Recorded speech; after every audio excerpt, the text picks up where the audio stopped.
Dear friends, timeless tales, that is the most precious gift that each of us can give to life. In the hustle and bustle of life, there are times when we forget that the most beautiful thing is not the great things we achieve, but the small loves we share every day. Who would have thought the house I grew up in? White picket fence, trimmed hedges, the scent of roses from my stepmother's garden, hid something so grotesque, so inhuman, that even now, I'm afraid to close my eyes at night. I was 10 when I first heard it. A faint, gurgling sound. Like a baby crying, but wrong. Like something trying to mimic a cry, but didn't quite know how. The sound came from the attic, the one room in the house always kept under lock and key. I remember asking my father what it was. He just stared at me, expressionless, and said, "Mice." Then he raised his hand slowly, resting it on my shoulder as if to comfort me. But he squeezed it hard. "Don't ever mention this to your stepmother. Ever." That was the moment I realized something wasn't right. Growing up, I thought I had the perfect family. My mom died when I was a toddler, and when I was 5, my father married Clara. She was beautiful in a very classic way. Always smelled like lavender and cloves. Her voice was like a lullaby, sweet but distant, like she was always half somewhere else. People in town adored her, said she was gentle, generous, graceful. They didn't know what I knew. They didn't hear what I heard. I started counting the nights. The crying only happened on even-numbered days. At exactly 2:13 a.m., I began sleeping with my flashlight under the pillow. Sometimes I would creep down the hallway just to make sure I wasn't dreaming. And always, that same sickening sound. Not loud, not angry, but sad. So sad, it made your bones ache. One night, curiosity got the better of me. I tiptoed out of bed barefoot, careful not to make the floorboards squeak. I pressed my ear to the attic door.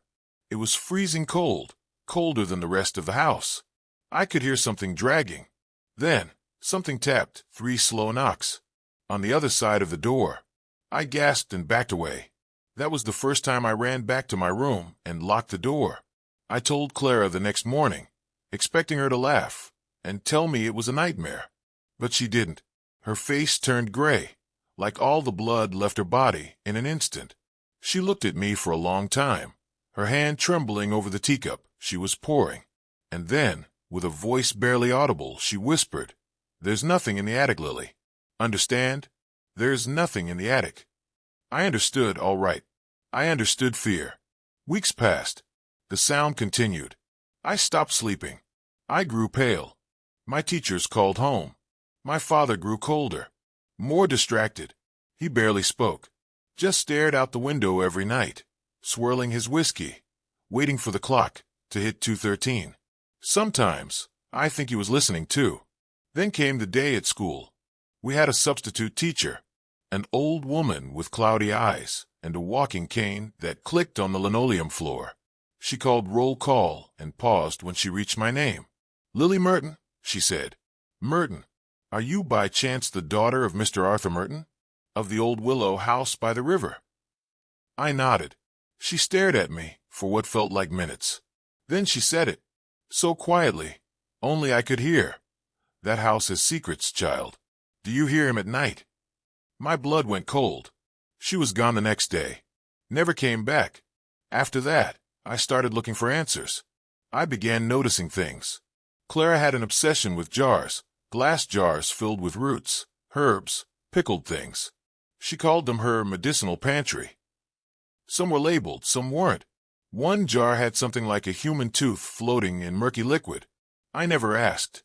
Then one afternoon, while cleaning the cabinet near the staircase, I found something strange. A stack of family photos in an envelope. Most were old, pictures of me, Dad, Clara, and then one I had never seen before. A baby boy.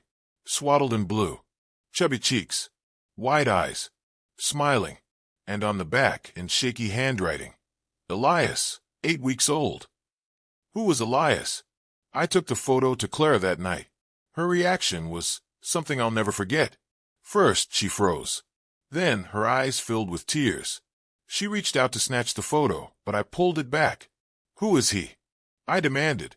Her face twisted, from sadness to rage in a blink. She slapped me. Hard. I stumbled back, the photo falling to the floor. She stood over me, chest heaving, and screamed, "He was never meant to be born." Then she collapsed to her knees, sobbing. My father rushed in, saw the photo, picked it up, walked out without a word. I didn't know who Elias was, but I knew. He was still in that attic. The next night, I couldn't resist. I waited till everyone was asleep. The house was dead silent, except for the sound I now dreaded and needed to hear at the same time. I crept toward the attic door.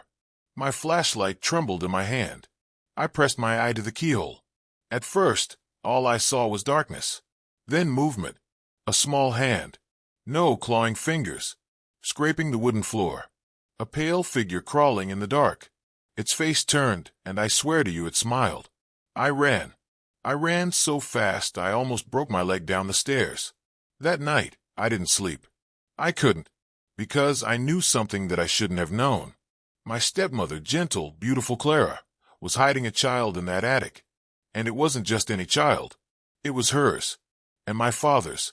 But the question that kept gnawing at my mind wasn't just who the baby was.